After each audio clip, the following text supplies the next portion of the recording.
السلام عليكم ورحمة الله وبركاته. نكمل من الفصل الثالث. اليوم عندنا فصل حلو وشيق، محتاجين تركيز. غير هذا التركيز كل شيء مطلوب من عندكم، بس محتاج تركيز من عندكم، لأن هذا الفصل بصراحة يحتاج له تركيز وراح يحتاج له دماغ.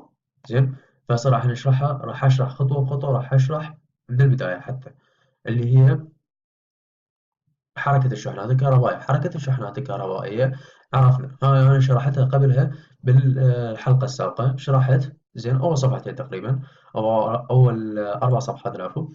بس راح نرجع من البداية على مود نفهم إحنا إيش قاعد ندرس. فحركة الشحنات الكهربائية عرفنا، إذا الشحنات الكهربائية قاعد تتحرك فمعناته إنه قاعد يصير أنا عندي شغل بال عندي يصير عندي شغل، وقاعد يولد لي التيار. زين، هذا ملخصه. عندي التيار الكهربائي. لما نحكي على التيار الكهربائي، شنو هو التيار الكهربائي؟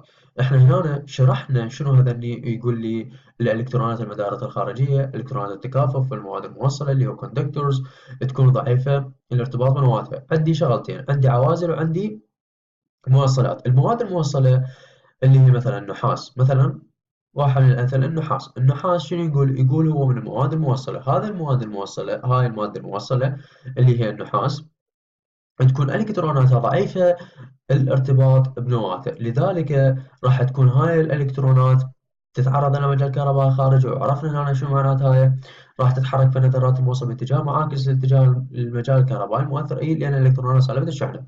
زين، لهنا افتهمنا ان الموصلات تكون ضعيفة الارتباط بنواتها، لذلك راح يتولد لي شنو؟ راح تمر عن طريق الشحنات الالكترونات، وهذين الالكترونات راح يولد لي الشحنة، راح يولدوا لي العفو التيار. يعني يكون عندي شنو؟ تيار يمر بهذا مثلا بالمصباح، زين، عن طريقه يمر. اما العوازل تكون الالكترونات مالته مرتبطه بارتباط قوي بالنواه مالتها. زين، النواه بالذره. زين، لذلك ما راح يصير عندي أي تحرك بالإلكترونات، فراح تبقى فأي طاقة تمر عن طريق هاي العوازل ما راح يولد لي أي طاقة. زين، راح تبقى ساكنة، لذلك ما راح يولد لي أي شيء، ولذلك تسمى بالعوازل لأنها مادة عازلة. هذا بالنسبة للتيار الكهربائي شرحناه. وهنا عرفنا قبل ما، هنا عندي اللي هي خلينا نقولها اللي هي التيار الإلكتروني. عرفنا هو التيار اللي يصلح للتيار الاصطلاحي أو التيار. بعد احنا ما عندنا تيار اصطلاحي، ما يقولون تيار اصطلاحي، شو يقولون؟ يقولون تيار. خلاص، يقولون تيار معناته نعرف شو معناته التيار. زين، فقبل ما نجي على هاي الشغلة نشرح التيار الكهربائي هو شنو. تعريف التيار الكهربائي احنا لحد الآن ما عرفنا شو معناته التيار الكهربائي. لما نجي نشرح التيار الكهربائي، التيار الكهربائي current is the flow of charge. We measure current by counting the amount of charge passing through a boundary in 1 second. شو معنات هذا؟ هذا بالنسبة لما تجي واحد يشرح لك إياها بالإنجليزي. زين، بالعربي أنا أريد أفهم بالعربي. العربي يقول التيار، ترجمة هاي التيار. شنو التيار؟ تعريف التيار. التيار هو تدفق الشحنة. نقوم بقياس التيار من خلال حساب مقدار الشحنة التي تمر عبر الحدود في ثانية واحدة. مرة ثانية، تدفق الشحنة خلال هذا السلك، خلال هذا الموصل، لأن أنا بعد ما عندي فشي عازلة معناته ما عندي تمر خلالها شحنات، فلذلك ما عندي تيار. أما التيار، شنو هو التيار؟ التيار هو عملية تدفق شحنة. هاي الشحنة شو تكون؟ تكون عملية تدفق هاي الشحنة. زين، هاي الشحنة هي اللي قاعد اللي تمر خلال الموصل. خلال شنو؟ خلال الموصل. شنو الموصل؟ هو السلك، اللي هو لنفرض انه هذا السلك هو مصنوع من النحاس. زين، نقوم بقياس التيار من خلال حساب مقدار الشحنة. شحنة أنا عندي، أقوم شلون أنا أعرف إنه هذا التيار إيش قد؟ أقوم بقياسه، أحسب مقدار الشحنة التي تمر عبر الحدود اللي هي خلال هذا السلك في ثانية واحدة. زين، ثانية واحدة أنا أحسبها، اللي هو أنا عندي شنو؟ بهذا اللي هو أنا شرحته بالتيار الكهربائي، مقدار الشحنات الكهربائية اللي تعبر هذا المقطع في وحدة زمن في مقدار التيار الكهربائي. شو يقول لي؟ إنه التيار الكهربائي شو يساوي؟ كمية الشحنة على الزمن. زين، كيو على من؟ current اللي هو أي شو يسمونه؟ charge column time. charge على التايم، زين، الشحنة على الزمن، واضح؟ على حد الآن. بس همين راح نرجع لها مرة ثانية لأن بعدنا ما منتهي. زين، هسه أنا عرفت شنو معنات التيار الكهربائي، شنو تعريفه، وعرفت إنه أني إذا عندي موصل معناته تشتغل، أما إذا ما عندي موصل عندي عازل، فمعناته إنه هذا ما يمر بأي شنو هو كهرباء أو ما يمر بأي تيار، فلذلك هذا شو يكون عازل. زين، هنا شو يقول لي؟ يقول لي عند ربط طرفي الحمل مثل مصباح كهربائي بواسطة أسلاك توصيل بين قطبي بطارية كهربائية، فإن اتجاه حركة الإلكترونات يكون من القطب السالب للبطارية إلى القطب الموجب خلال أسلاك التوصيل، ويسمى هذا التيار بالتيار الإلكتروني. شرحنا شنو التيار الإلكتروني بالحلقة السابقة وعرفنا شنو معنات التيار الإلكتروني. بس بقى الشغلة وهاي الشغلة ولدت لي سؤال كبير. يقول لي لذا فإن اتجاه التيار الإلكتروني يكون معاكسا لاتجاه المجال الكهربائي المؤثر. أنا بالحلقة السابقة شرحت أنا عندي التيار الإلكتروني، فهذا من الشحنة السالبة للشحنة شنو الموجبة، فمن الشحنة السالبة للشحنة الموجبة هذا يكون اتجاه التيار الإلكتروني. تمام. بس هنا شو يقول لي؟ يقول لي اتجاه التيار الإلكتروني يكون معاكسا لاتجاه المجال الكهربائي المؤثر. المجال الكهربائي المؤثر راح يكون معاكسا له. يعني إذا هذا هيك قاعد يمشي فإن المجال الكهربائي مالته هيك قاعد يمشي بهذا الاتجاه، صح؟ بس هو شلون قاعد يمشي؟ المجال الكهربائي شلون قاعد يمشي؟ أنا هاي ما فهمتها. أنا هاي ولدت لي سؤال، المجال الكهربائي شنو هو؟ ولد لي سؤال المجال الكهربائي، ما هو المجال الكهربائي؟ لذلك اضطريت إنه أني أرجع للفصل الأول وأعرف شنو المجال الكهربائي. بس قبل ما نرجع للفصل الأول أو نعرف شنو المجال الكهربائي، أحاول أفهم همينة اللي هو أنا عندي التيار الاصطلاحي، أو قلنا التيار، إذا قلت تيار أو تيار اصطلاحي فهو خلاص يعني نفس المصطلح. زين، شو يكون عنده اتجاه من اتجاه المجال مع اتجاه المجال الكهربائي، همين عندي مجال كهربائي. زين، هو اتجاه شلون هذا؟ أي يكون اتجاهه من القطب الموجب للبطارية إلى قطبها السالب خلال أسلاك التوصيل. العكس هنا أنا إذا كان عندي، حطه باللون الأحمر، إذا كان عندي تيار فمعناته هيك راح يمشي من الموجب إلى السالب. مين؟ راح يمشي من الموجب إلى السالب، إلى القطب السالب. فولد لي هذا همينه أيضا سؤال، اللي هو نفس السؤال اللي أنا طرحته قبل. المجال الكهربائي هو شلون قاعد يمشي؟ وهنا قاعد يولد لي الشكل 4. هذا نرجع وأفهم لكم إياه بالتفصيل شنو هذا الشكل. أنا يعني شرحته هيك بشكل سطحي بالحلقة السابقة، بس هسه راح نرجع نشرحها بشكل دقيق. بس قبلها أريد أعرف شنو هو المجال الكهربائي. فلذلك أنا راح أرجع للفصل الأول وأعرف شنو المجال الكهربائي. المجال الكهربائي شنو هو؟ لما نجي نحكي على المجال الكهربائي electric field، عرفنا شنو المجال الكهربائي وكيف نستدل على وجوده بالحلقات السابقة اللي أنا شرحتها.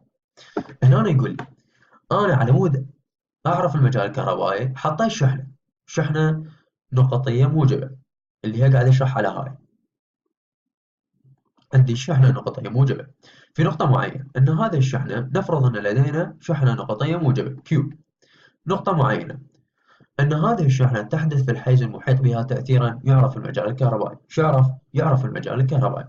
زين، ويختبر المجال الكهربائي. زين، أنا هنا قاعد يقول لي اختبار. يختبر المجال الكهربائي عند أي نقطة بواسطة الشحنة الصغيرة موجبة تسمى شحنة الاختبار. توضع في تلك النقطة وتقاس القوة المؤثرة فيها لمعرفة مقدار المجال الكهربائي. زين، يبين لي الشكل هذا اللي هو هذا شحنة نقطية موجبة. شحنة نقطية موجبة هذا قزم تولد مجالا كهربائيا، تولد لي مجال كهربائي، وشحنة كيو فتحة هي شحنة الاختبار. زين، وعندي الشكل هذا 25 بي يمثل لي مجال كهربائي لشحنة كهربائية سالبا، وهذا يعني أن المجال عند نقطة ما يعرف بدلالة القوة الكهربائية المؤثرة في شحنة الاختبار الموضوعة في تلك النقطة. زين، هذا شنو هو؟ وهذا شنو ايش قاعد يحكي؟ همنا أنا شرحت بس بعدني شوية ما افتهمت. أنا عندي هذا المجال الكهربائي يعرف، شنو تعريفه؟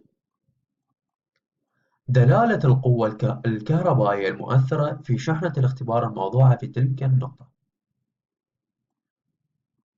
ما شاء الله عليك. قايل لي كلمة قايل لي جملة، تعتبرها جملة، والجملة هاي متكونة من سطرين، وهذين السطرين شارح لي بيها شنو المجال الكهربائي بصورة بسيطة وحلوة، بس أنا ما افتهمت شيء. يقول لي أني صف ثالث وما افتهم أي شيء، بعدني ما أعرف أي شيء. يقول لي دلالة القوة الكهربائية، أنا أدل عن طريق القوة الكهربائية المؤثرة في شحنة الاختبار الموضوعة في تلك النقطة. شحنة الاختبار إيش بيها؟ الموضوعة في تلك النقطة. زين، هذا هم أنا قلت لكم ولد لي سؤال، أنا بعد لحد الآن بعد ما مفتهم شنو هو المجال الكهربائي. شنو هو المجال الكهربائي؟ هو هم أنا مجال حال المجال المغناطيسي. زين، أنا بعد ما أفتهم، لذلك فإن مقدار مجال الكهرباء في أي نقطة في الفضاء يعرف أن القوة الكهربائية لوحدة الشحن المؤثرة في شحنة اختبارية صغيرة موجبة Q. ويمكن إيجاد مقدار المجال الكهربائي من العلاقة الآتية: مقدار المجال الكهربائي هذا يساوي القوة الكهربائية على مقدار الشحنة الاختبارية، اللي هو شو يقول؟ القوة الكهربائية الموضوعة في شحنة الاختبار الموضوعة في تلك النقطة. لخص لي بهذا القانون اللي هو هذا E يساوي FQ. هذا أريدكم تحفظوه لي هنا. والإي عرفنا تقاس بالN على C، والF بالنيوتن، والكي فتحة بالكولوم. ومن الجدير بالذكر أن المجال الكهربائي يمثل بالرسم خطوط قوى غير مرئية تبدأ من الشحنة الموجبة وتنتهي بالشحنة السالبة. واضح؟ تبدأ من الشحنة الموجبة وتنتهي بالشحنة السالبة. أنا هاي شرحتها. هاي نعرف إنه عندي مجالين: مجال منتظم ومجال غير منتظم. مجال كهربائي عندي نوعين: منتظم وغير منتظم. هذا بالنسبة للغير منتظم، وهذا بالنسبة للمنتظم. بس أنا شنو لحد الآن مفتهم المجال الكهربائي وشلون أنا قاعد أستدل عليه، لذلك ولد لي إنه أنا أقعد أبحث عنه. وعندي الحل، عندي يعني لا تخافون، عندي شنو عندي هسه راح أفهم لكم إياه بصورة كلش بسيطة وكلش حلوة. بس محتاج أنا من عندكم شغلة واحدة، والشغلة مهمة، اللي هي ما أعرف هاي شلون حلها، اللي هو أنا عندي فيديو بس باللغة الإنجليزية، وراح نحاول نترجم سوية، وإن شاء الله راح يكون شنو يكون مفهوم. زين، فأرجو من عندكم أن تنتبهون. So here's a question. If you've got two positive charges, we know they're going to repel. So if I put these next to each other, this blue charge would repel the green charge and vice versa. But how is that working exactly? هنا أنا قاعد يشرح لي، قاعد يقول لي أنا عندي نقطتين، هاي نقطة وهاي نقطة، اللي هن شحنتين موجبات، صح؟ هاي شحنة وهاي شحنة. زين، الشحنة الموجبة شنو هي؟ العفو، هذين الشحنتين، هاي شحنة وهاي شحنة. زين، شلون أنا قاعد أعرف إنه هاي الشحنتين هن قاعد يصير بيهن تنافر؟ إحنا عرفنا إذا أنا عندي شحنتين مختلفات يصير بيهن تجاذب، أما إذا شحنتين متشابهات، إذا كانت موجب بموجب أو سالب بسالب، فيصير عندي تنافر. زين، هذا التنافر شلون يصير؟ أنا ما قاعد أعرف شلون هذا يصير. فهنا السؤال هو شلون الشحنتين هذني قاعد يصير بيهم شنو؟ تنافر. شلون؟ هذا هو السؤال. I mean, there's nothing in between these charges. So how is the blue charge pushing on the green charge when it's not even touching it? يقول لي أنا هنا ما عندي أي شيء. قاعد يشوفون هنا أكو فد خطوط، قاعد يشوفون أكو فد شيء، كل شيء ماكو. فولد له السؤال، يولد السؤال هذا أنت كواحد قاعد تفكر شلون هذا قاعد يصير، وإذا هن فد شيء هسه أنا قاعد يصير عندي تاتش مثلا. هذا اعتبر هاي شحنة موجبة وهاي شحنة موجبة. زين، هاي الشحنة الموجبة وهاي الشحنة الموجبة قاعد يصير بيهن شنو؟ تاتش بين الأصبع والأصبع، قاعد يصير بيهن تاتش. زين، أنا بيناتهم ما عندي شيء، فراغ. شلون قاعد يصير بيهن التنافر؟ هاي شلون قاعد يصير التنافر؟ زين، هاي الزرقاء شلون قاعد تدفع الشحنة الخضراء؟ So this is kind of a weird thing, right? If I want to push on something in my room, I need to walk up to that thing and actually physically touch it and then give it a shove. Yet, this blue charge seemingly exerts a force on the green charge with just empty space in between, right? هنا أنا قاعد يشرح، مثل أنا قلت لكم أنا عندي إصبع. زين، أنا عندي إصبع، إذا هذا إصبع وهذا إصبع، أنا إذا أريد شو أسوي؟ أسوي لهم تاتش. لما أسوي لهم تاتش شو يصير عندي؟ شو يصير عندي؟ عندي تصير تطابق بين الأصابع، صح ولا لا؟ أنا عندي إصبع وإصبع قاعد ألزمهم، يصير عندي تاج. أنا إذا أريد أغير فشي من الغرفة لغرفة ثانية، لما أنا أبدي أغير شو أسوي؟ أحتاج شنو؟ جهد على مود أوخر هذا الشيء. زين هاي الشحنة شلون هي قاعد توخر هذا الشيء؟ أنا عندي بالغرفة عندي كرسي بكرسي، الكرسي هذا شلون قاعد يوخر هذا الكرسي الثاني وماكو بأي طاقة، ماكو أي فشي يعني عملي إنه أنا قاعد أشوفه قاعد يوخر لي إياه. شلون؟ هنا السؤال همينه. زين؟ فهنا قاعد يقول There's no strings here. What is the mechanism? So physicists were kind of embarrassed and concerned about this. It was like, all right, we can calculate exactly how much force there would be on each charge, but we don't really know how that is actually working. It doesn't seem to make any sense that a charge can push on another charge across potentially vast stretches of the universe here. This could be a huge distance, and yet somehow this charge over here knows, there's a charge over here pushing on me. How هنا ايش قاعد يقول لي؟ قاعد يقول لي إنه أنا عندي هنا هذا مو قلنا فراغ، هذا الفراغ اللي بيناتهم. زين هو قاعد يدفع هاي، شلون قاعد يدفع؟ هاي النقطة الأولى اللي وصلنا لها. النقطة الثانية اللي هو أنا ما عندي أي شغل، أي جهد مبذول، جهد مبذول على مود أنا أحرك هاي الشحنة الثانية. فرضت لكم مثال اللي هو الكرسي أنا إذا أريد أحركه من مكان لمكان أجي أغيره عن طريق إيدي. زين هنا أنا ما عنده حتى إيد على مود يغير، على مود يدفع هاي الشحنة. فهنا ولد السؤال. والسؤال الثاني اللي هو هنا هاي الشحنة وهاي الشحنة يعرفن انه اني خلاص انا عندي مثلا، نفرض هاي شحنة وهاي شحنة، هاي الشحنة تعرف انه هاي هي موجبة حتى بدون ما تقترب إلها، بدون اقتراب تعرف انه هاي موجبة وهاي موجبة ايضا. زين شلون يصير عندي التنافر اذا هي قاعد تعرف؟ شلون قاعد ليش قاعد شلون قاعد يصير التنافر؟ هي قاعد تعرف بدون حتى ما تقترب. هاي هذا اصبع وهذا اصبع مثلا. اعطيكم مثال، انا ما احب شخص وهذا الشخص اشوفه يوميا مثلا، خلينا نقول بالجامعه، شفته بالجامعه.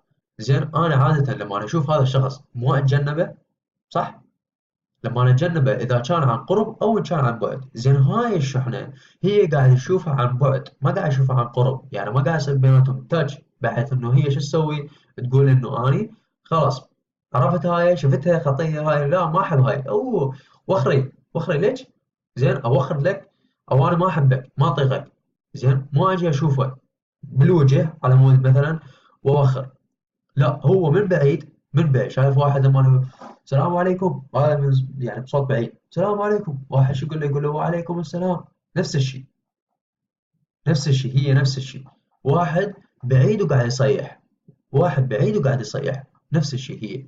هنا واحد بعيد وواحد بعيد ثاني قاعد يصيحون اثنيناتهم، قاعد يقولون انا ترى شحنه موجبه وانا شحنه موجبه، هيك الشغله.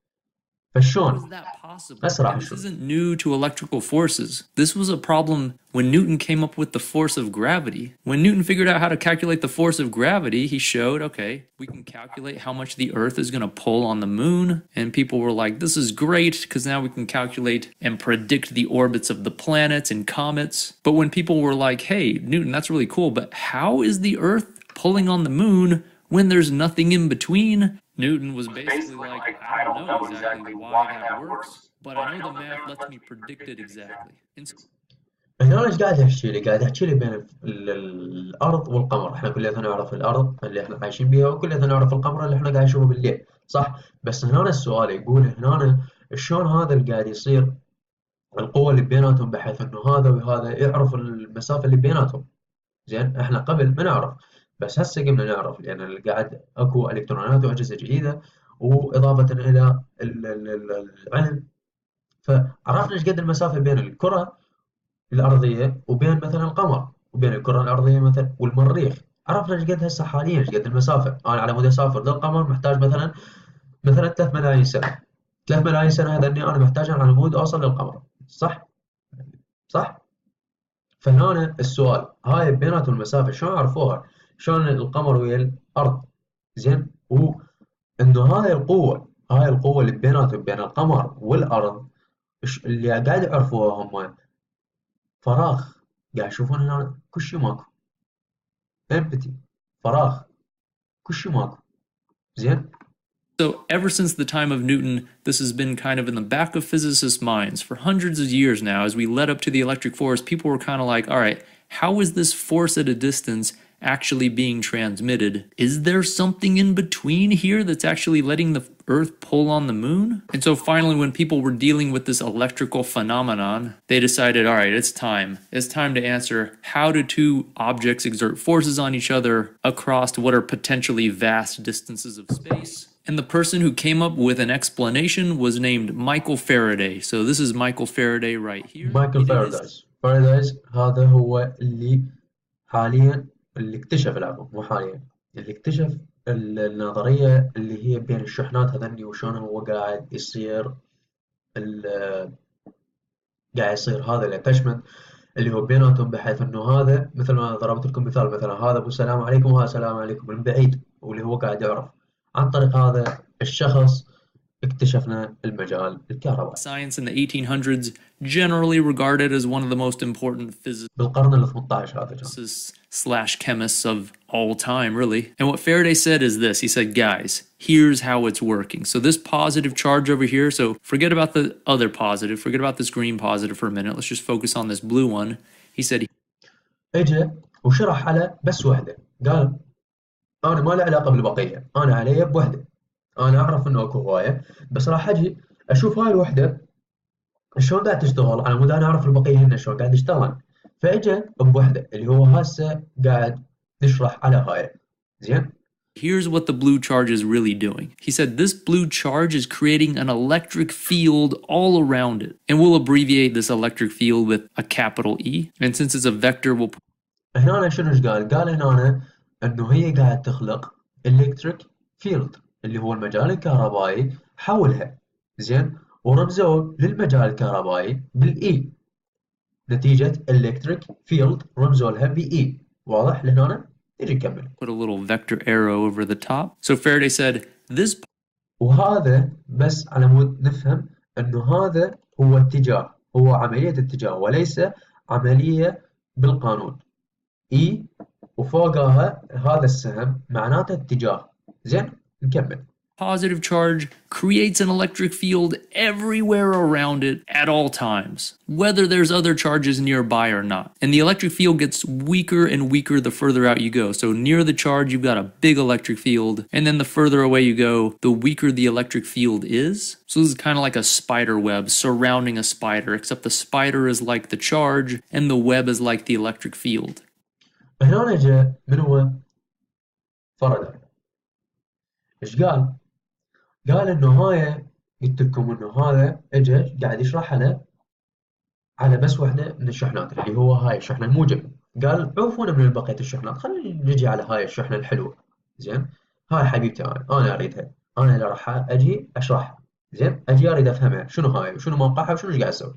فقال انه هاي بما انه هي هيك قاعد تسوي فمعناته اكو شيء غلط، وهذا الغلط هو اللي اكتشفه، واللي اكتشف انه اكو داير ما دايرها مجال كهربائي، وهذني المجال الكهربائي تكون كل ما كانت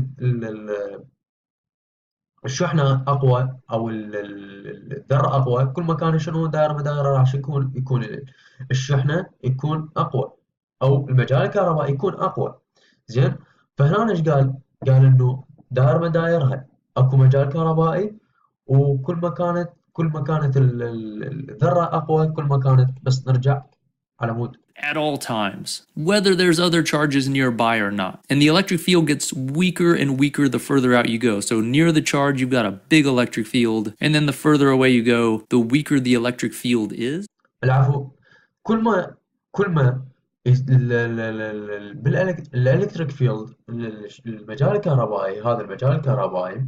زين. خلينا نعتبر انه هذا هو شنو، هاي هي الشحنة الموجبة. هاي الشحنة الموجبة اكو هاي، لنفرض انه هاي ايدي هي المجال الكهربائي.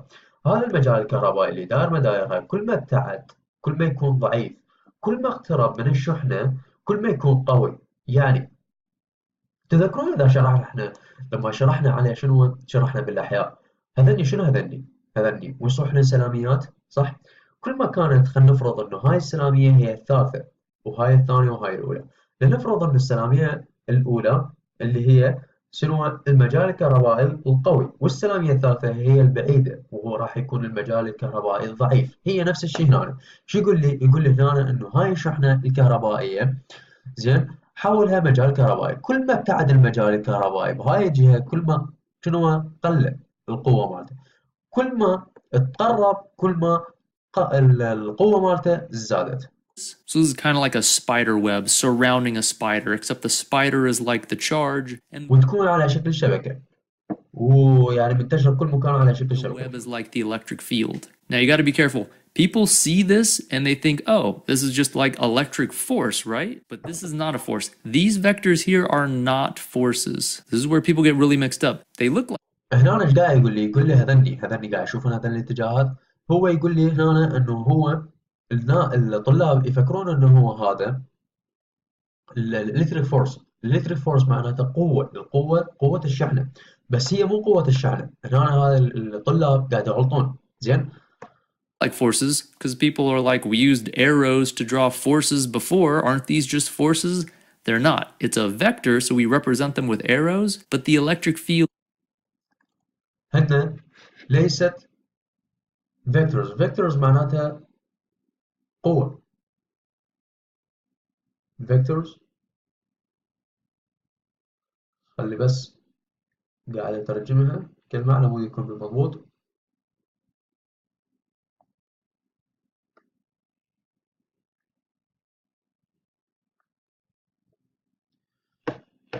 فيكتورز معناتها ثلاثية الأبعاد أو القوة الموجهة. بالفيكتور معناتها القوة الموجهة. خلي بس نرجع مرة ثانية. forces because people are like, we used arrows to draw forces before. Aren't these just forces?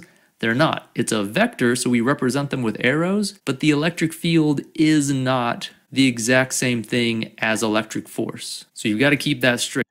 زين هذا هو الشكل مالته، الشكل الثلاثي الأبعاد مالت من؟ مالت الشحنة الهاية بالنسبة لشو اسمه.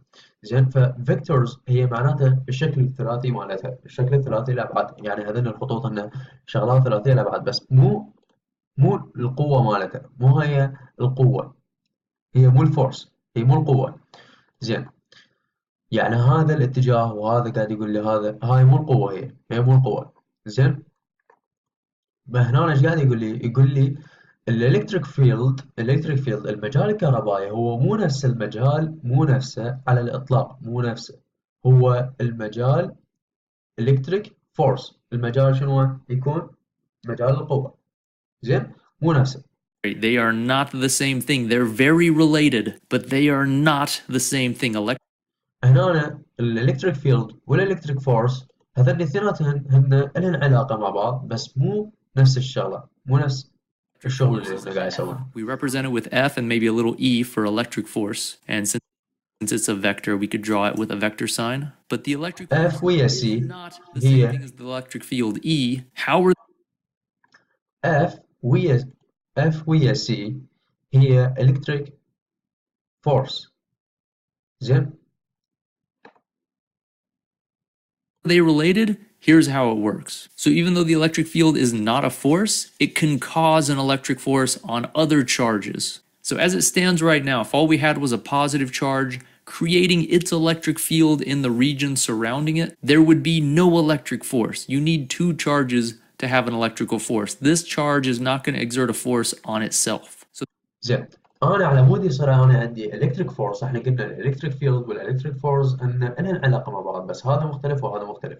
زين لما نحكي على الالكتريك فورس، القوة، الالكتريك فورس هي القوة. زين فالالكتريك فورس هاي شنو هي؟ الكتريك فورس يصير انا عندي الكتريك فورس اذا كان انا عندي شحنتين، عندي شحنه موجبه ويا شحنه موجبه، يصير انا عندي الكتريك فورس. بس ما يصير عندي شحنه واحده بس، لان اذا صارت عندي بس شحنه واحده فمعناته انه هاي الشحنه ما قاعد يعني تسوي فورس، يعني تبذل جهد على نفسها. انا اريد اتحرك ويا واحد، ما اريد اتحرك ويا واحد، اتحرك ويا نفسي ولا اتحرك ويا واحد؟ اتحرك ويا واحد، صح ولا لا؟ فما اقدر اتحرك ويا نفسي. زين اجرب شعره يعني؟ لو بنخل شو اقول تيشرت ما يصير، لازم اجي ويا واحد ثاني على مود اتحرك، صح؟ هذا القانون. فهي نفس الشيء هاي الشحنه، انه هي ما تبذل جهد على نفسها، تبذل جهد ويا شحنة ثانية. واضح؟ this blue charge, and to keep these all straight, let's just give this a name. We'll call this Q1. This charge Q1 creates an electric هاي الشحنة سموها بالكيو 1، وقلنا عندنا لازم تكون شحنتي على يصير عندي الكتريك فورس، فقالوا انه هاي خلينا نفرضها انه كيو 1 يعني الشحنة الأولى. field, but that electric field, I'll call it E1 because it's created by Q1. This E1 الكتريك فيلد هنا هم سموه بالوان لأن هو شنو له علاقة بالشحنة الأولى. does not exert a force on Q1. It will exert a force on any other charges that wander into this region. So this electric field that gets created by Q1 just sits and waits patiently, just like a spider web waits around the spider for another charge to wander in, and then it'll exert a force on it. So let's put another charge in here. Let's say this positive charge wandered into this zone for some reason, who knows why. If it wanders into this region, there will be an electric force on this charge. And here's the story that Michael Faraday told us that made us feel better about how this force at a distance works. Michael Faraday said, here's what's really happening. This positive charge, Q1, is creating an electric field all around it, including this point over here where Q2 is. So we'll call this charge Q2. So there was already an زين هنا أنا شنو أنا صار عندي شغلتين. صار أول شيء قلنا إنه أنا ما يصير أنا عندي شحنة واحدة على ما يصير عندي إلكتريك فيلد، بس يصير بشحنة واحدة يصير أنا عندي مجال كهربائي حولها. زين بس ما يصير أنا عندي إلكتريك فورس. إلكتريك فورس معناته قوة. زين مجال القوة أو قوة المجال. هاي قوة المجال ما تصير إذا أنا عندي شحنة واحدة، لازم عندي شنو شحنتين. بس المجال الكهربائي يصير عندي بشحنة واحدة ويصير عندي بشحنتين. واضح الفرق هسه لحد الآن؟ فهنا أنا من هو اجى فاراداي جاب من هو هسه خلصنا من الوحدة من الأولى، افتهمنا شنو هاي وشلون طبيعة شغلها. جاب منو هسه انا على مود اسوي الكتريك فورس، لان انا قلت الالكتريك فورس لازم يصير عندي بين شنو بين شحنتين. فهاي الشحنتين جبت انا عندي شحنه واحده، جبت لها شحنه ثانيه على مود يصير انا اشوف الالكتريك فورس اللي هو قوه المجال. زين هاي هسه حاليا اللي هي الشحنه الثانيه باللون الاخضر اللي هو سموها Q2 نتيجه الشحنه الثانيه. electric field at that point that was being created by Q1. And now when this Q2 wanders into this region, زين هنا الالكتريك فيلد اللي هو صار انخلق بطريقة اللي شنو الاي 1 المجال الكهربائي لهاي الشحنة الأولى الكيو 1 مو للكيو 2. لحد الآن هو بعده مو بالكيو 2. ليش؟ هسه راح نشوف. the Q2 just has to look at its immediate surroundings. This point right here, it sees this electric field, it senses it, and it knows, okay, an electric field pointing to the right, that's going to cause a force on me to the right. So it وهنا الشغلة اللي هي مهمة اللي أنا قلت لكم إنه هي ماكو بيناتهم أي شيء صح؟ فلذلك إنه هي بما إنه ما بيها أي شيء، بس نحن اكتشفنا أكو فشي بيناتهم اللي هو غير مرئي وهو المجال الكهربائي. وهذا المجال الكهربائي قلنا إذا كان عندي شحنة وإذا كان عندي شحنتين أكو مجال كهربائي. زين فهذا المجال الكهربائي هنا اللي صار هنا إنه أنا عندي مجال كهربائي من ناحية إنه أنا فرضت هاي الشحنة الأولى Q1، وأنا عندي من هاي ال Q1 صار عندي E1 اللي هو مجال كهربائي هاي الشحنة الأولى. زين جيت سويت حطيت صف ال Q1 Q2، فصار عندي Q1 و Q2. بس ال Q2 ما بيها لحد الآن مجال كهربائي. المجال الكهربائي الجاية هو من المجال مالت شنو ال Q1، من المجال مالت منو؟ من المجال مالت ال Q1. فأنا صارت عندي ال Q1 المجال مالتها من يعني رايح من ال Q1 لل Q2. هنا اللي هو الشحنة الثانية قاعد تفهم إنه هاي قاعد ذب مالتها المجال مالتها علي، فلذلك أنا إيش قاعد أسوي؟ قاعد أوخر عنها. زين وهنا هي الشحنة الثانية وخرت عنها، لذلك صار عندي شنو؟ تنافر. أسوي لكم إياها بمثال أحسن. أنا عندي قلمين صح؟ قلمين وش بيهم؟ طبعا ما عندي قلم المتشابهات، فلذلك انه خلينا نقول هذا المتشابهات، هذا قلم وهذا قلم من ناحية قلم، بس ما عندي لونين متشابه، فقلم وقلم والاثنيناتهم يسوون مجالا كهربائيا. هو هذا اللي اكتشفه فاراداي، قال انه اكو بيناتهم مجال كهربائي. هذا المجال الكهربائي لنعتبر انه هاي هي Q1 وهاي هي Q2.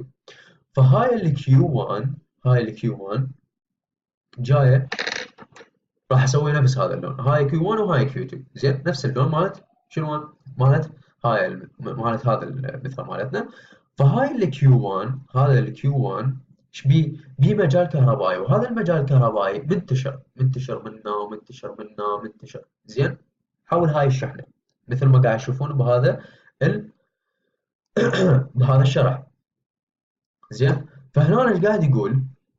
ايش قاعد يقول؟ قاعد يقول انه هاي بما انه انا عندي هذا المجال وعندي الكتريك مجال كهربائي سميته اي 1، جبت بصفها عندي كملت بشرح على هاي لحد الان كيو 1، جبت بصفها على مود انا افهم شلون اذا صارت عندي كيو 1 وكيو 2، جبت بصفها كيو 2 حطيتها بصفها، شفت اني جبت قربتها، لما قربتها شفت انه هاي الشحنه قاعد تبتعد. زين هاي الشحنه ليش قاعد تبتعد عنها؟ اكتشفت انه هاي الشحنه مول بيها المجال الكهربائي مالتها، هذا المجال الكهربائي قاعد يروح من هاي الكيو 1 الى الكيو 2، قاعد يضربها للكيو 2، قاعد يضربها مو الشحنه، المجال مالتها، المجال مالت الشحنه الكيو 1 قاعد يضرب الشحنه الثانيه، فلذا قاعد يضربها، ما قاعد يضرب حتى المجال، قاعد يضربها هي، قاعد يضرب المجال هم مالته وقاعد يضربها الها.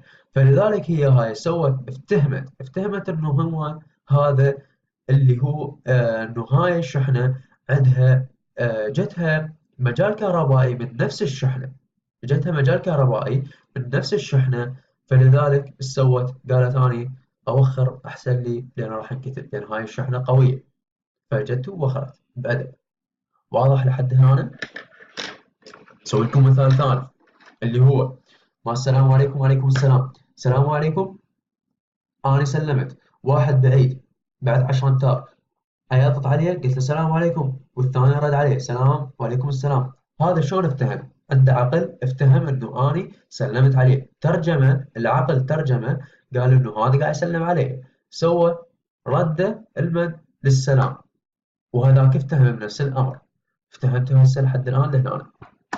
نكمل. Causes an electric force. The electric field is not an electric force, but it will cause an electric force on a charge that وهنا انخلق الالكتريك فورس، قوة المجال او القوة زين.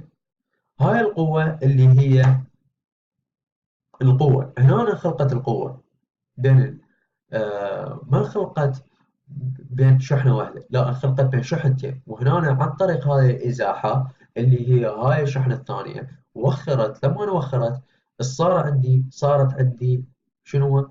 قوة، صح لها بالقوة. wanders around into it. And you might wonder, how is this any better? Well, it keeps things local. So physicists like it when things stay what we call local. And by local, we mean, okay, this charge لوكال Q2 معناته I محلي، figured out معناته موقعي زين ضمن المنطقة. لوكال معناته موقعي. what it should do. All it has to know about is the things in the space immediately surrounding it. So it just samples the electric field at this point right here. It says, oh, there's an electric field pointing this way. I'm going to feel an electric force in that direction. In other words, وهنا لما اني هذا المجال مالت الشحنة الأولى ضرب المجال مالت الشحنة الثانية، هاي الشحنة الثانية مفتهمت ووخرت، هنا انولد لي اللي هو يصح له بالفورس، القوة. فرضت على هاي الشحنة القوة مالتي بحيث انه اني وخرتها، زحتها عني. واضح؟ واحد ابو عضلات اجى قاعد يقاتل وهو واحد ضعيف، هذا ابو ضعيف شو يسوي؟ يهرب، صح ولا لا؟ يطفر على السريع. ليش؟ لان واحد جاي قاعد يقتله، شو يسوي؟ قوة النجاة، شو يسوي؟ يطفر على السريع، صح ولا لا؟ فهنا نفس الشيء، صارت عنده قوة بحيث انه هو شو يسوي؟ يطفر على السريع من مكانه. it doesn't have to know, it doesn't have to say, oh, there's this positive charge on this other side of the galaxy, and that's the thing exerting a force on me. Nope. It just knows, oh, there's an electric field right here. That's all I need to know to figure out the electric force on me. So that's sort of how Faraday got around this question of how does one object exert a force on another object when there's nothing in between? He said there's a mediator, basically, that this first charge creates a field everywhere, including at this point, and then that field is creating a force on this charge that wanders into that zone. So I guess conceptually, the way you could think about it is this. This charge Q1 is creating the electric field E1. And this electric field in this region is causing a force on this charge Q2. And that's how Q2 knows to feel the force it's supposed to feel. زين على مود نسويها بصورة بسيطة. اجى فاراداي قال انه انا عندي شحنة وهاي الشحنة صارت عندي خلقت مجال، وهذا المجال انتشر كل مكان، سويت لها مجال، وهذا المجال راح اسويه اني الكتريك فيلد، راح اسميه بالمجال الكهربائي. هذا المجال الكهربائي انا راح شو اسوي له؟ راح اقربه من شحنه ثانيه، قربته من حطيت شحنه ثانيه، صار هذا الالكتريك فيلد سميته بالاي 1. زين لما جبت هاي الشحنه الثانيه الاي 1، هاي الشحنه مالت الاي 1 مالت الكيو 1 سوى ولد لي قوه خلى الكيو 2 شو تسوي؟ توخر بنفس الاتجاه اللي هو قاعد يريده. زين هذا بصورة بسيطة اللي هو سؤالنا، شلون احنا عندنا شحنتين واكو قاعد يصير وفراغ بيناتهم كلشي ماكو، لما تجي كلشي ماكو وقاعد يتوخر. هذا بصورة بسيطة هنا اللي قاعد يصير. يكمل. Which keeps things local. This Q2 just has to know about the field right in its vicinity. In order to figure out what to do, it doesn't have to know about things on the other side of the universe. But you could complain at this point. You might be like, wait a minute, doesn't Q2 also create its own electric field? Wouldn't Q2 also create an electric field everywhere around it? We could call that E2 since it's created by charge 2. Doesn't it create its own electric field just like all charges do? Yeah. هنا اكو سؤال. هنا السؤال شو يقول؟ يقول بما انه انا عندي، يجي سؤال واحد يقول اني ذكي، والذكي يخلق سؤال يقول أنا عندي بما أنه أنا عندي Q1 بها E1 فمعناته Q2 بها E2، هل هذا صحيح أم لا؟ فواحد شي جاوبه It does. In fact, it'll create يقول له إيه نعم أكو بيها، طبعا أكو بيها field over here next to Q1, and that's how Q1 knows that it's supposed to feel the force it feels in the direction that it feels it. So that's how. وبنفس الطريقة أنا عندي شنو Q1 وعندي Q2، بنفس الطريقة عندي مو Q1 بيها مجال، بنفس شو اسمه أنا عندي Q2 بيها مجال ثاني، وهذا المجال E1 وعندي E2. صار عندي هسه أنا حاليا مجالين E1 و E2. ال E1 و E2 ايش بيهم؟ اثنيناتهم شو يسوون؟ واحد شو يسوي؟ يذب المجال الكهربائي مالته على الأخ، بحيث إنه هذا بعد مسافة، خلينا نقول مثلا بعد مسافة 5 سنتيم، 5 سنتيم يفهم إنه هذا هو موجب وهذا هو موجب، بحيث إنه يتباعدون عن بعض. وهنا انولدت عن طريق ال E1 و E2 انولدت ال F، انولدت القوة الفورس، وهنا عن طريق القوة وخروا هم اثنيناتهم، عن طريق بذل الجهد وخروا اثنيناتهم. واضح؟ These charges talk to each other. You can think about it that way. The way charges talk. فهي الطريقة هنا هي عبالك إنه ناس قاعد يعني شغلتين قاعد يحجون، واثنيناتهم واحد يحكي ويا الآخر، واحد قاعد يحكي ويا الآخر. مثلا أنا مثلت لكم إياها بالسلام عليكم، أو واحد أنا شخص مطاقة، نفس الشيء. واضح؟ To each other is with the electric field. One charge creates an electric field over by the other charge. That charge feels a force. The other charge creates a field by the first charge. That first charge feels a force. So conceptually, that's how this electric field works, and that's what it does. So at this point, you might not be impressed. You might be like, are we just making up a story to make ourselves feel better here? Is it just some elaborate fairy tale that makes it so that we don't feel so awkward talking about things exerting forces on each other at a distance? Is there any benefit for doing this? And there is. There's a big benefit.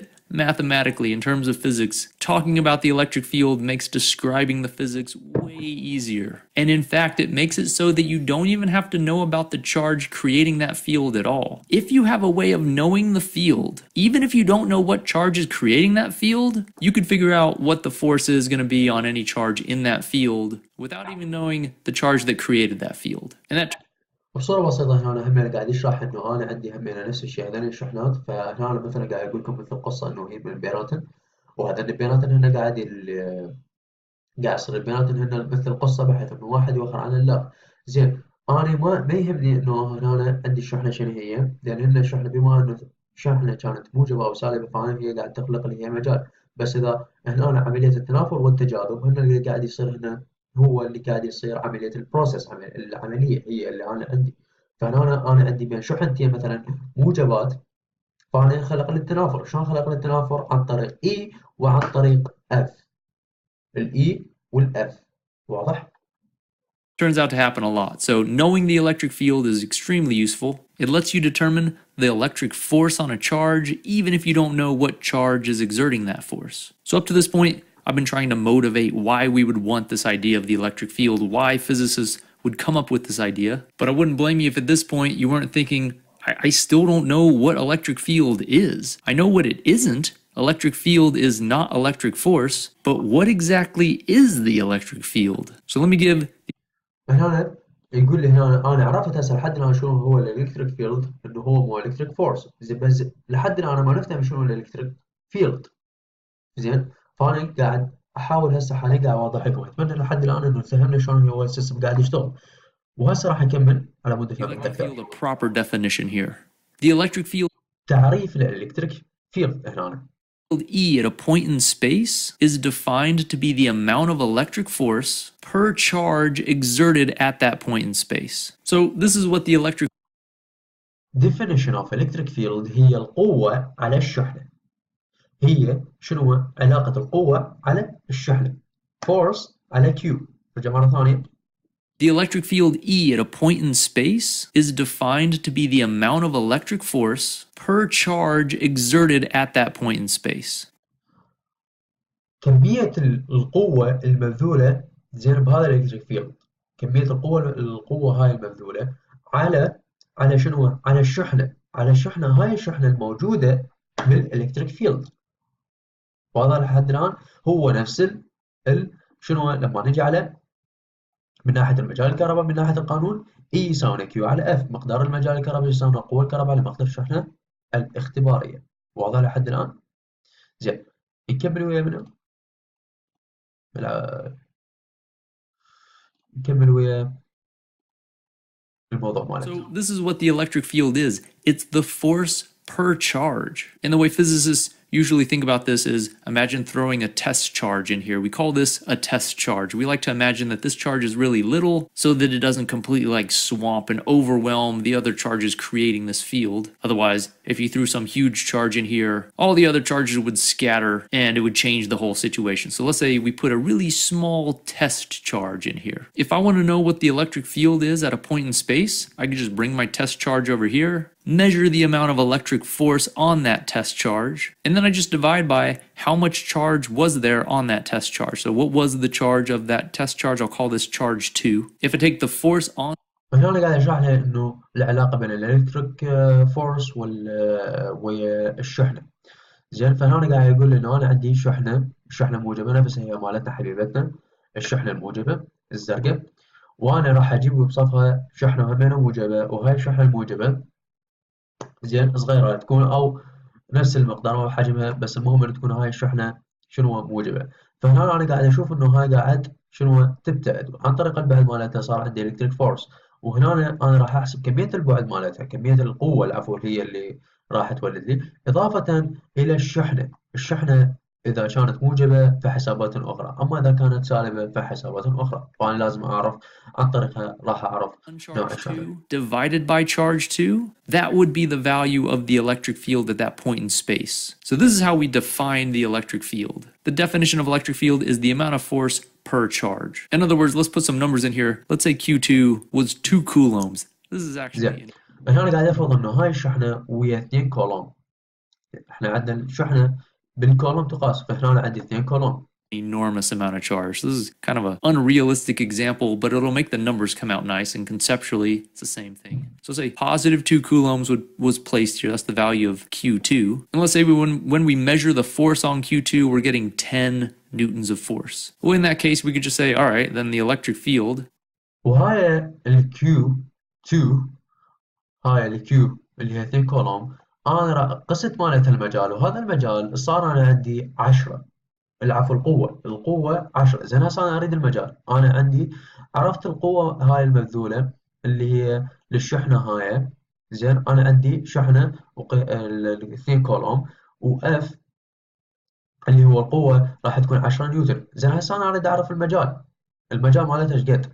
لما نجي أحكي عن المجال، أنا عندي اف على كيو، وأخذنا معادلة قوانين طبعا. فاف على كيو راح شو يساوي؟ راح يساوي لنا إيش قد؟ 10 على 2، صح ولا لا؟ ويساوي لنا 5.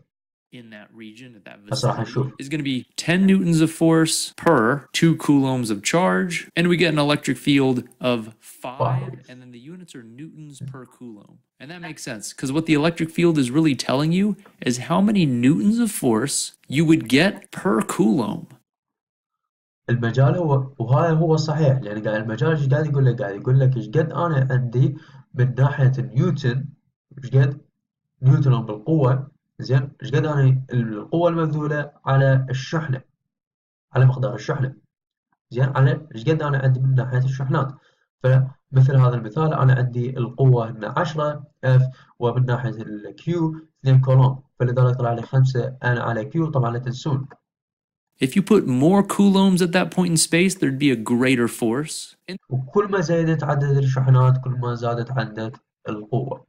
This number is telling you the number of newtons you would get per coulomb. So since we had 2 coulombs at this point in space, and there was 5 newtons per coulomb, the force was 10 newtons. So this number, 5 newtons per coulomb, is important because it's the same for any charge you put there. And this is why the electric field is useful. At this point in space, right here, if the electric field is 5, it's 5 newtons per coulomb no matter what charge you put there. So هنا أنا قاعد حسبت إنه أنا عندي هنا، فإذا هنا أنت حطيت مثلا، خلينا نقول إنه أنت حطيت هنا شحنة موجبة أو أي شحنة ثانية. هنا هو المجال اللي أنا حسبته اللي هو N على C، اللي هو نيوتن على شنو؟ على كولوم. فطلع لي هو الخمسة. وهنا هو راح يكون المجال اللي أنا حسبته على ما أطلع البعد بين المجال بين هاي وهاي الشحنة الثانية. واضح؟ if I put a 4 coulomb charge at that point, since there's 5 newtons for every coulomb, there'd be a 20 newton force there, because there's 5 newtons for every coulomb. If there's 4 coulombs, there'd be 5 times 4 newtons, which is 20 newtons. So you're going to هنا ايش قاعد يقول لك؟ يقول لك هنا اذا لو عندي اني 4 مو عندي 2 كولوم، لو انا عندي 4 كولوم حطيت هنا 4 شحنات، وهذين الاربع شحنات الاف بما ان هنا عندي كان 2 10، فهنا راح يصير عندي 20 نيوتن، راح تنبذل قوه اكثر. زين فهنا بما ان صارت عندي 20، زين هنا فلما نجي على انا اريد اقيس المجال راح يعطيني اف على كيو. فلما تجي تقيس ايش قد انا عندي 4، 20 على 4 ايش قد؟ 20 على 4 ايش قد؟ وهي نفسها E، واللي يساوي لنا 5 N على C، صح ولا لا؟ فهنا أنا قاعد أقول لكم أنت إيش قد ما مهم أنت إيش قد حطيت الشحنات وشنو نوع الشحنة، بس أنا اللي يهمني إنه أنا إيش قد هو المجال، وهذا هو اللي راح يكون الثابت بين الشحنتين، بين هاي الشحنة وهاي الشحنة. بس إيش قد هنا أنا أنت حطيت كم شحنة ما يهمني، لأن أنا عرفت المجال اللي هو مستعمل، المجال الكهربائي اللي هنا مستعمل، واللي راح يكون 5 N على C. imagine rearranging this formula another way. You could just multiply both sides by Q, and you'd get that the electric force on a charge is equal to the value of that charge at that point in space, multiplied by the value of the electric field at that point in space. But it's important to note, this electric field هنا القوة إذا أنا أريد أحسب القوة راح تساوي هنا Q مضروبة في E. زين طبعا هنا بالكتاب هنا أنا من عندي اللي هو مثلا يحسب لي كان هنا لا مو هنا، بس يحسب لي كان عندي مثلا عندي قد عدد النيوتن، عندي الاف. إذا أنا عندي مثلا هاي واحدة من القوانين كتبوها بالكتاب، صف الكتاب، على ما تعرفون إذا مثلا عندي مطلوب القوة وعندي الشحنة وعندي المجال الكهربائي. is not created by this charge Q2. This was created by some other charge or collection of charges. Remember, this charge Q1 is creating this electric field E1. And زين أنا عندي Q1 هو اللي خالق هو E1. زين بس E1 هسه راح نكمل. that electric field is causing this electric force on Q2. Q2 وهذا E1 هو اللي سوالي الفورس زين على ال Q2 زين did not create the electric field E1, that it interacted with field E1, and that electric field is causing this electric force on Q2. Q2 did not create the electric field E1. بس أنا عندي Q2 ما سوالي E1. من اللي سوالي E1 هو ال Q1. أما ال Q2 إذا نجي مثلا نحسب إذا نفرض إنه أنا عندي Q2 فأنا إذا عندي Q2 فمعناته لازم أنا عندي Q2 العفو E2 Q2 E2. قلت لكم أنا كل مجال كل شحنة هي تسوي لي مجال. هاي Q1 هاي Q2 وهاي Q2 راح شو تسوي لي مجال E2 وراح شو تسوي لي FC force قوة يعني. زين هي سلسلة متجهة باتجاه اليمين. شحنة مجال كهربائي والمجال الكهربائي يولد له قوة. شحنة تولد لي المجال والمجال هو اللي يولد له القوة. زين شحنة الأولى مجال أول قوة. شحنة ثانية مجال ثاني قوة. فهنا أنا عندي E1. الE1 من يولد لي إياها Q1. أما إذا كانت عندي Q2 من يولد لي المجال مالتها ال Q2 شو تولد لي؟ تولد لي مجال E2. واضح؟